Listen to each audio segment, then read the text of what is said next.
घड्याळापेक्षा खरं तर मला ते पेंटिंगच जास्त आवडलंय. ते इतकं सुंदर आहे. इथे सगळे ब्रायडल वियर्स आहे. मी तरी खूप एन्जॉय करते. जिओ वर्ल्ड कन्व्हेन्शन सेंटरमधून बाहेर पडत होतं की कळालं की जिओ वर्ल्ड प्लाझा पण कन्व्हेन्शन सेंटरच्या फर्स्ट फ्लोअरला आहे. जिओ वर्ल्ड प्लाझामध्ये सगळे इंटरनॅशनल ब्रँड्स आहेत. गुचीचा पण शॉप आहे. मला काही इतका इंटरेस्ट नाही आहे या ब्रँड्समध्ये वगैरे. या बॅग्सपेक्षा actually I would prefer a colourful bag. घड्याळापेक्षा खरं तर मला ते पेंटिंगच जास्त आवडलं आहे. And this is a Rolex watch. हे एक शॉप बघा जे की बॅग्सचं आहे. Bottega Veneta. Look at this shop once. आणि तुम्हाला काय वाटतं ते सांगा.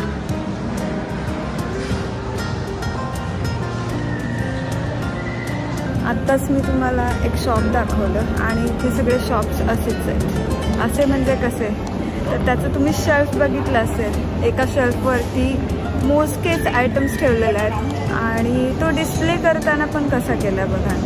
त्याच्यामुळे त्याची किंमत वाढते, व्हॅल्यू वाढते, क्वालिटी चांगली आहे असं वाटतं. पण मला असं वाटतं की एकीकडे हे सगळं आणि दुसरीकडे आपल्या देशातली गरिबी.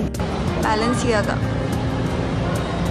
Look at the shop. यार याच्यात मी माझं एक घर करू शकते.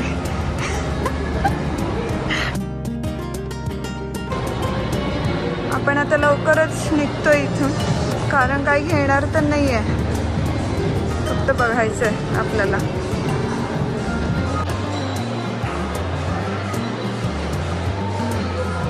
आता जो विचार मी तुम्हाला सांगितला तो तर आहेच मनामध्ये. पण दुसरा एक विचार पण येतो आता. आपणच स्वतःला इतकं मोठं बनवावं की आपण या सगळ्यामध्ये फिट होऊ शकू.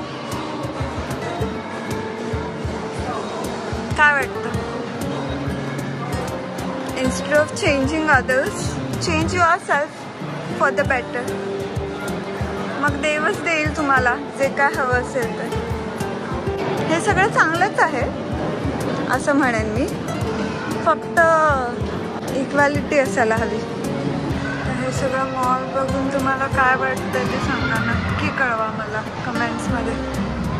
कारण एक विचार सगळं जग बदलू शकतो असं कोणीतरी म्हटलंय किंवा मीच म्हटलंय.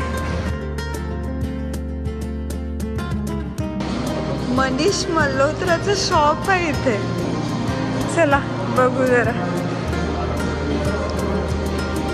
यांचा एक शो होता ज्याच्यामध्ये ब्राईड टू बी फीचर केली होती. मनीष मल्होत्राचं शॉप जस्ट नाव विजिट केला आणि खूप भारी वाटलं. I am big fan of Manish Malhotra. हे सगळे लोक आपल्यासारखेच होते पण त्यांनी काहीतरी मोठं करून दाखवलं आयुष्यामध्ये आणि ते आता कुठे पोहोचलेले आहेत यासाठीच छान वाटतं त्यांच्याबद्दल. अबुजानी संदीप खोसलांचं पण शॉप विजिट केलं आणि ते इतकं सुंदर आहे. इथे सगळे ब्रायडल वियर्स आहे. ते बघून इतकं छान वाटलंय. मस्त.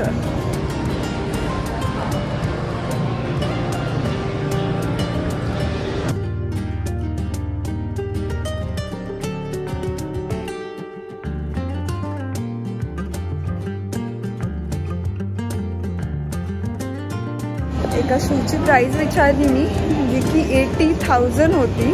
वेगळं असं काही नव्हतं त्याच्यामध्ये. म्हणजे हे सगळे शूज आपल्याला बाहेर पण भेटू शकतात रिझनेबल प्राईसमध्ये. सो हा मॉल फक्त सुपर रिच लोकांसाठीच बनवलेला आहे. एक तर स्वतः सुपर रिच व्हा किंवा enjoy wherever you are and stay happy.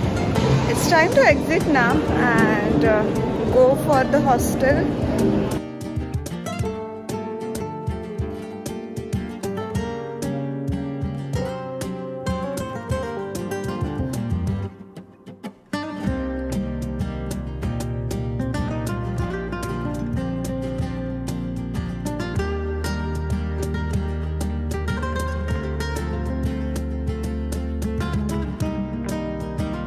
Solar ट्रॅव्हलिंगचा खूप ॲडव्हान्टेज आहे माहिती आहे का.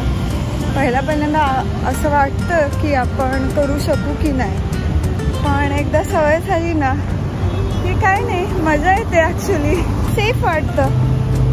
स्वतःची काळजी घेऊन सगळं केलं तर चांगलंच होतं. आणि सोलो ट्रॅव्हलचा मेन ॲडव्हान्टेज म्हणजे स्वतःला जास्ती एक्सप्लोअर करायला मिळतं. मी तरी खूप एन्जॉय करते. सोलो म्हणजे काय, आपण एकटेच नसतो. आपण जिथे कुठे जाऊ तिथे कोणी ना कोणी चांगलं आपल्याला भेटूनच जातं आणि त्यांच्याकडून नवनवीन गोष्टी शिकायला मिळतात.